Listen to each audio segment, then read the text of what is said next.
हनुमान, अब तुम्हें आत्मलिंग तो प्राप्त हो गया, किंतु पूजा के लिए सबसे आवश्यक वस्तु बेलपत्र एकत्रित अवश्य कर लेना। बेलपत्र? क्यों माता? बेलपत्र प्रभु को सबसे अधिक प्रिय है। इनके बिना की गई पूजा अपूर्ण होती है।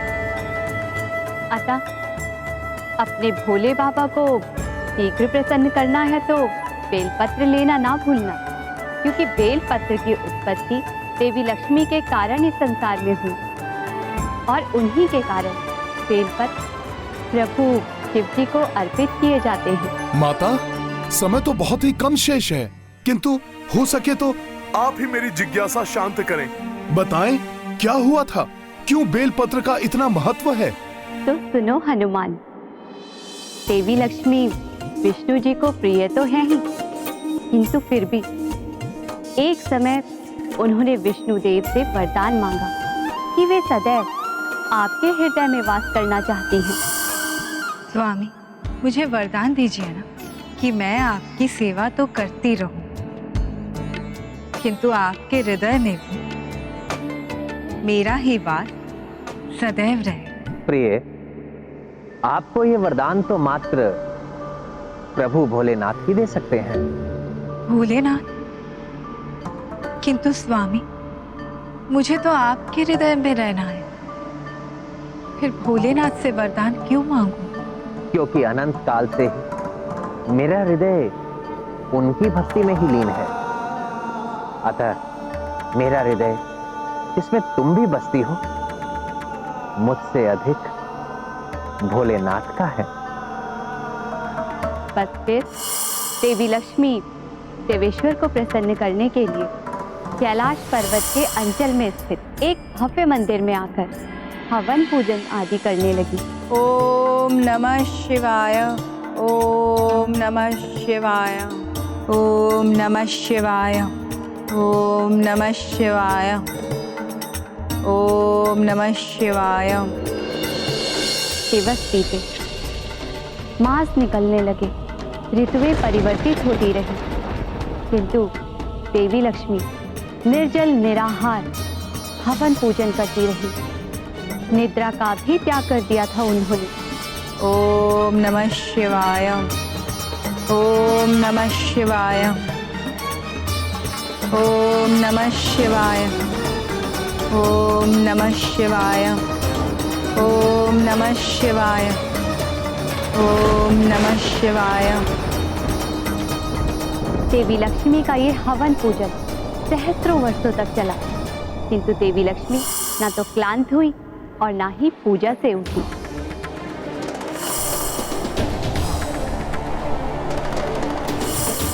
बड़ी ही कठोर तपस्या की है माता लक्ष्मी ने। फिर क्या हुआ माता?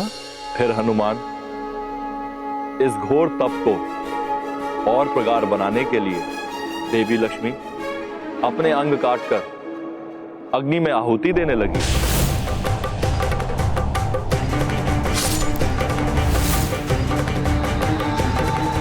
और तब उनके घोर तप एवं बलिदान के फलस्वरूप देवेश्वर ने उन्हें दर्शन दिए। देवेश्वर के दर्शन मात्र से ही देवी लक्ष्मी की काया पूर्ववत सुंदर हो गई।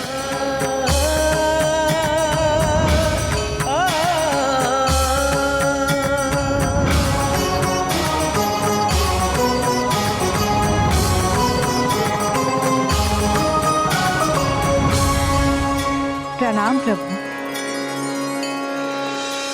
आपकी इस कठोर तपस्या से मैं प्रसन्न हूं देवी लक्ष्मी। कहिए, क्या वरदान चाहती हैं आप? मुझे मात्र इतना ही वरदान दीजिए कि जब तक ये संसार रहे, मेरे तन में प्राण रहे, मैं सदैव स्वामी श्री विष्णु देव की सेवा करती रहूं और उनके हृदय में सदैव मेरा ही वास रहे।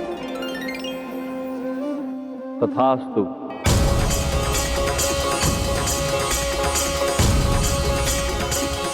आपकी कृपा के लिए धन्यवाद प्रभु। परंतु प्रभु, मैं सहस्त्रों वर्षों तक आपकी तप करने में समर्थ रही, किंतु एक साधारण नारी कैसे इतना तप कर सकती है? कलयुग में तो मनुष्य अल्पायु होते हैं, तब वो कैसे आपकी कृपा प्राप्त कर सकेंगे? प्रभु, कुछ ऐसा विधान कीजिए कि कलयुग में भी मनुष्य आपकी कृपा सहजता से प्राप्त कर सके। देवी लक्ष्मी, आपने जो इस अग्नि में अपने पवित्र अंगों की आहुतियां दी हैं, वो व्यर्थ नहीं जाएंगी।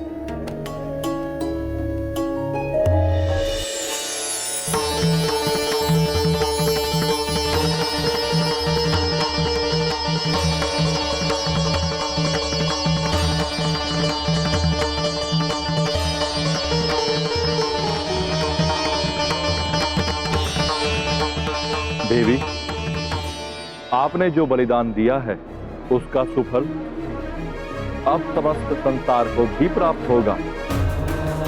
आपके पवित्र अंगों की आहुतियों से उत्पन्न ये पवित्र वृक्ष बेल वृक्ष कहलाएगा।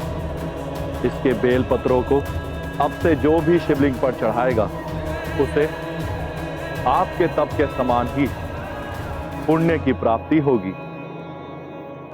इस प्रकार तब से लेकर अब तक कोई भी शिव पूजा बिना बेलपत्र अर्पित किए पूर्ण नहीं होती। तब तो मैं लौटते समय उसी मार्ग से जाऊंगा जहां पर ये वृक्ष है, वहीं से मैं बेलपत्र एकत्र करूंगा।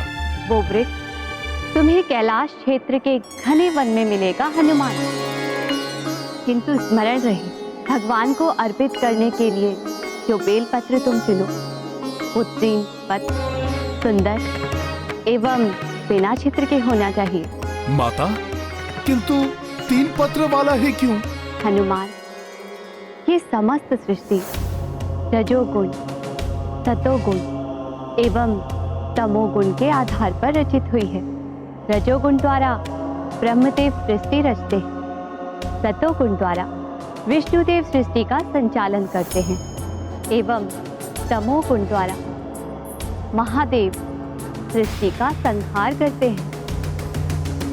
बेलपत्र के ये 3 पत्र इन तीनों गुणों एवं त्रिदेव का प्रतीक माने गए हैं।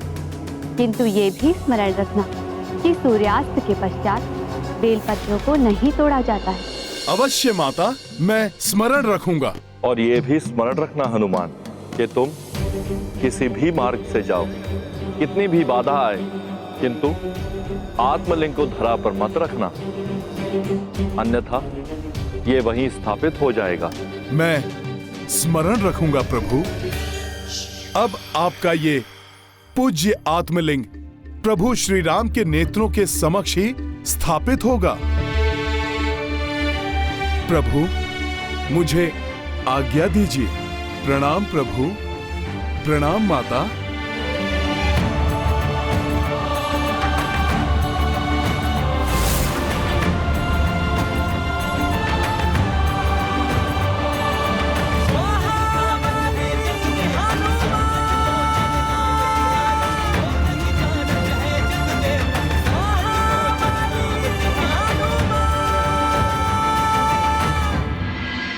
अब तक हनुमान को आ जाना चाहिए था।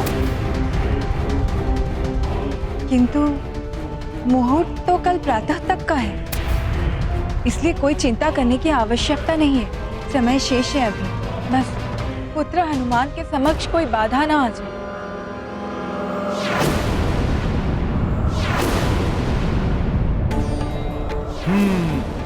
वो रहा बेल वृक्ष। 3 पत्र वाला बेलपत्र, ये रहा।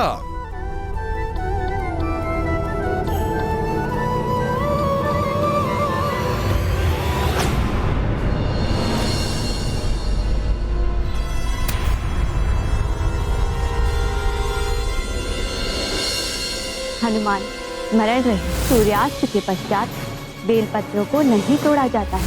अब मैं बेलपत्र तो तोड़ ही नहीं सकता, सूर्य देव तो अस्त हो गए। मैंने माता पार्वती के तप से उत्पन्न इसी वृक्ष से पत्र लेने का वचन दिया था माता को। मैं क्या करूं?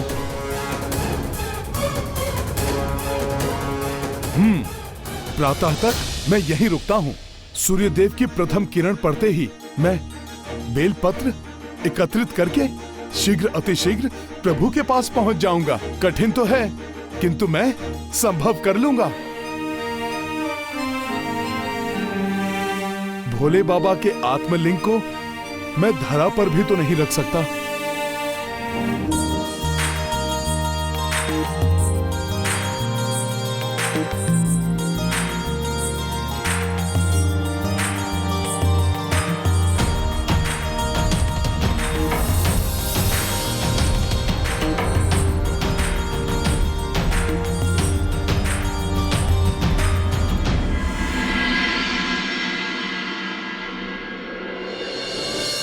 सूर्य देव तो उदित हो रहे हैं।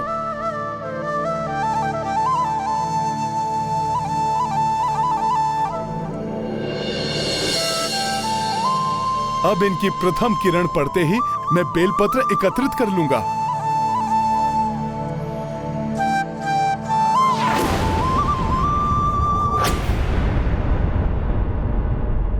ये तो पिपीलिकाएं हैं जो पत्रों को खा रही हैं।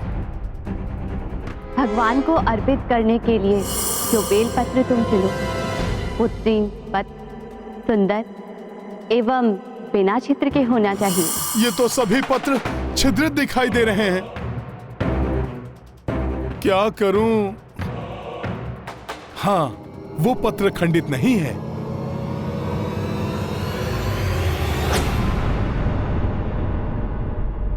पिपलिकाएं तो इन पत्रों पर भी आ रही हैं। सूर्यदेव भी ऊपर चढ़ आए हैं। अब तो बहुत ही कम समय शेष है। पत्र भी लेना है, किंतु उसके पूर्व कुछ भी करके इन पिपीलिकाओं को बिना क्षति पहुंचाए यहां से हटाना होगा। प्रभु, हमने बहुत ढूंढा, हमें बेलपत्र कहीं भी प्राप्त नहीं हुआ। प्रभु, नल और नील को दूसरी दिशा में भेजा है बेलपत्र लाने के लिए। कदाचित वो समय रहते बेलपत्र ले आए। ना तो बेलपत्र मिल रहे हैं और ना ही हनुमान अभी तक आत्मलिंग लेकर लौट पाए हैं। मुहूर्त भी निकला जा रहा है, अब अधिक समय शेष भी नहीं है। अब तक तो मुझे यहां से प्रस्थान कर जाना चाहिए था, किंतु बेलपत्र लेना भी तो आवश्यक है। प्रभु, कोई तो उपाय होगा।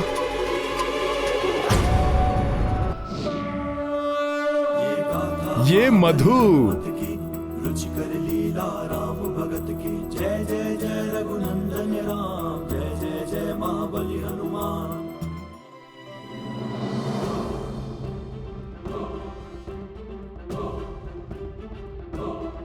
ये युक्ति कार्य कर रही है। शीघ्र हटो पिपलिकाओं, हनुमान को शीघ्र ही प्रभु श्री राम के पास पहुंचना है।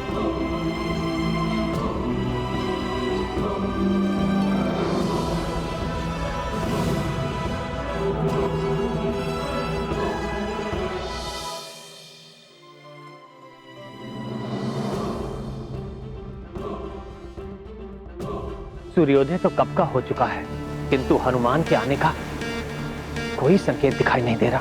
पूजा की सारी व्यवस्था तो पूर्ण हो चुकी है, बस बेलपत्र नहीं मिल पाए अभी तक। हनुमान को विलंब हुआ तो मुहूर्त निकल जाएगा। कैसे पूजा होगी और कैसे हम अयोध्या जाएंगे भैया? मेरे विचार से हमें हनुमान की प्रतीक्षा करने के स्थान पर किसी और विकल्प के विषय में सोचना चाहिए। स्वामी, क्यों ना मुहूर्त निकलने से पूर्व पार्थिव शिवलिंग का निर्माण करके पूजा प्रारंभ कर दे। भगवान तो कण कण में है और भगवान तो अपने भक्त की भक्ति एवं श्रद्धा को ही देखते हैं। हो सकता है नल एवं नील भी तब तक बेलपत्र लेकर लौट आए।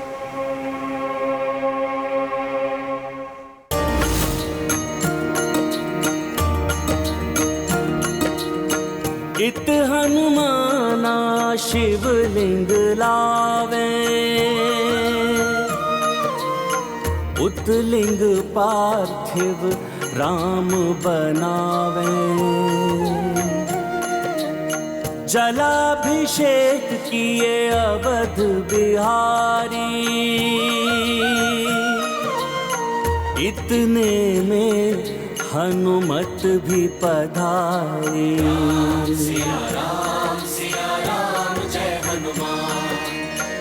कपि स्तब्ध जे सोची अचंभित, प्रभु राखी विश्वास न किंचित।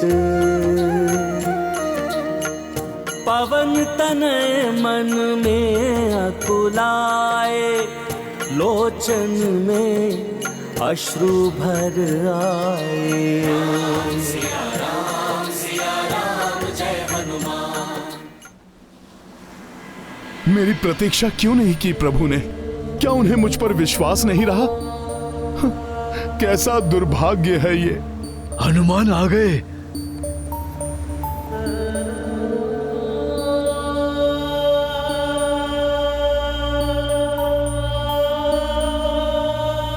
ऐसी स्तब्ध उदासी का भाव मैंने हनुमान के मुख पर आज पहली बार देखा है। प्रणाम प्रभु। प्रणाम माता। क्या इतना विलंब हो गया आपके हनुमान को प्रभु कि आप स्वयं पार्थिव शिवलिंग बनाकर पूजा आरंभ कर दिए? आपका हनुमान आपके इस कार्य में पूर्णतः असफल हो गया। धिक्कार है मुझ पे, धिक्कार है। मित्र हनुमान, हम सबने आपकी बहुत प्रतीक्षा की, परंतु पूजा का मुहूर्त बीता जा रहा था, इसलिए प्रभु ने पार्थिव शिवलिंग का निर्माण कर प्रभु की पूजा प्रारंभ की। हृदय छोटा मत करो हनुमान, मुझे तो वही आत्मलिंग अधिक प्रिय है जो तुम लेकर आए हो। और फिर तुम बेलपत्र भी तो लाए हो जो हमें यहाँ कहीं प्राप्त नहीं हो सके। प्रभु, यदि ये सत्य है, मेरे द्वारा लाया गया आत्मलिंग अधिक प्रिय है, तो आप इसी आत्मलिंग से अपनी पूजा संपन्न कीजिए। हनुमान, जिस पार्थिव शिवलिंग का स्वयं अभिषेक कर चुके हैं प्रभु, पूजा विधि को प्रारंभ कर चुके हैं, अब तो इसी पूजा से इस विधि को भी संपन्न करना होगा। ज्ञात है मुझे लक्ष्मण भैया, परंतु आज वो हो गया जिसकी मैं कल्पना भी नहीं कर सकता। राम काज में असफल हो गया मैं। ये कैसे स्वीकार कर सकता हूं मैं? इसलिए आज ये भक्त अपने प्रभु से अनुरोध करता है, मेरी भेंट को स्वीकार करना ही होगा इन्हें। मेरे द्वारा लाए आत्मलिंग को स्थापित करना ही होगा इन्हें।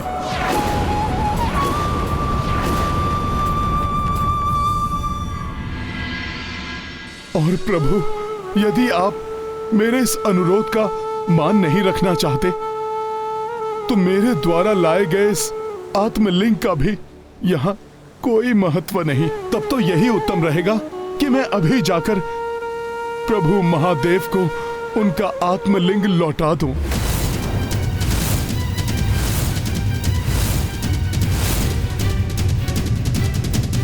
मैं जाकर भी हनुमान का यह अनुरोध स्वीकार नहीं कर सकता। कम से कम मैं प्रभु के इतने काम तो आ सका कि उनकी पूजा के लिए बेलपत्र ला सका।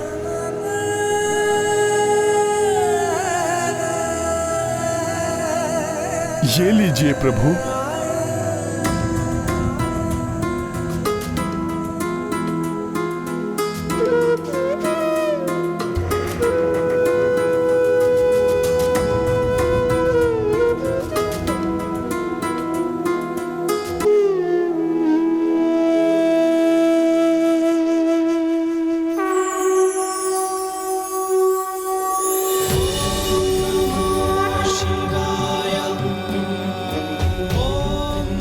प्रणाम भोले बाबा।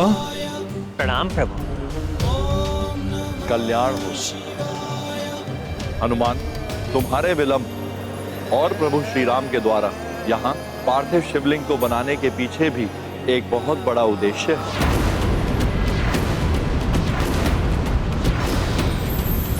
प्रभु, भक्त की विफलता के पीछे भला क्या उद्देश्य हो सकता है?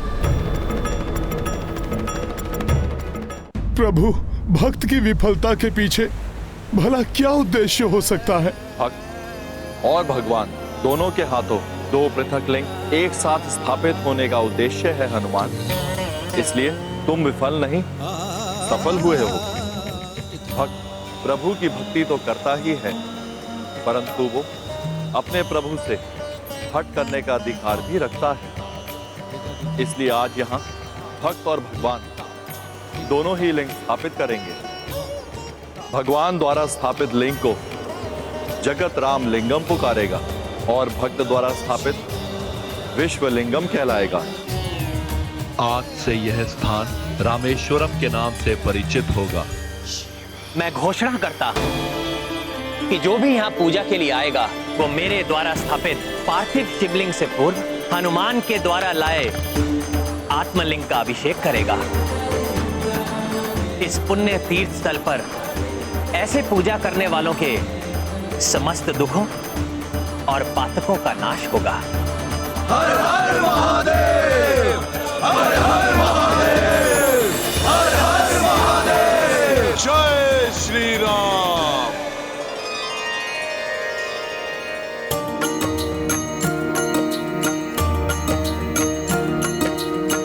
श्री शिव शंकर श्री रघुराई,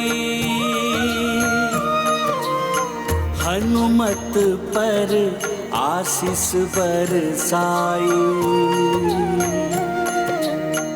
आत्मलिंग स्थापन काजा,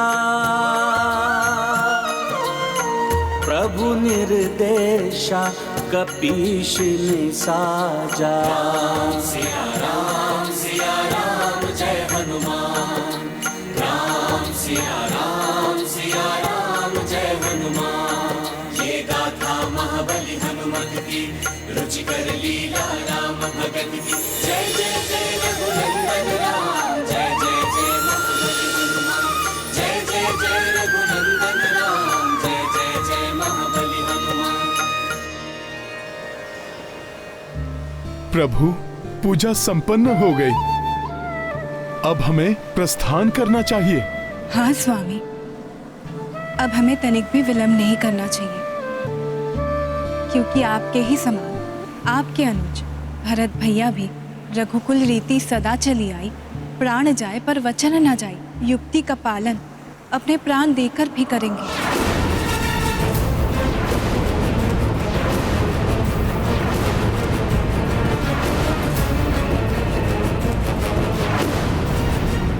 ईश्वर की प्रत्येक लीला में जन कल्याण छुपा होता है। आवश्यकता है बस इसे समझने की।